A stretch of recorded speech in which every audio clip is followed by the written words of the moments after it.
रस में घुमाई देबो हम त नथियो दिलाई देबो। हमरा गई गोरी दुल्हा बना गए दुल्हा बना। हमरा गई गोरी दुल्हा बना गए दुल्हा बना। धनतेरस में घुमाई देबो हम त नथियो दिलाई देबो।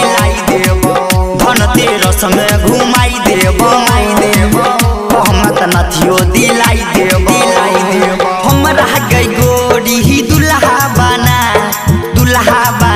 गए दुल्हा बना। हमरा गई गोरी दुल्हा बना गए दुल्हा बना।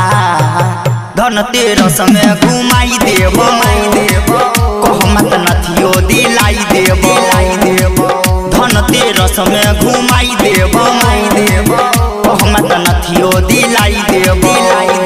डीजे सुमित सतीश धनतेरस में घुमाई देबो। अभी आप सुन रहे हैं अन्नू रिकॉर्डिंग स्टूडियो निर्वाणा से। अमित बाजई सन मिलतौ नहीं दुल्हा मम्मी के जाने कही दे। रंजित बाजई सन मिलतौ नहीं दुल्हा मम्मी के जाने कही दे। जिला मधुबनी संग में घूमेबौ मॉल में जाने शॉपिंग करेबौ जाने शॉपिंग करेबौ। साथे में जाने गई चाउमीन खिएबौ। धनतेरस में घुमाई देबो हम त नथियो दिलाई देबो। डीजे सुमित सतीश धनतेरस में घुमाई देबो। अभी आप सुन रहे हैं अन्नू रिकॉर्डिंग स्टूडियो निर्वाणा से। राइटर लकी कहै छो जान बाजार में करिया भेट गे।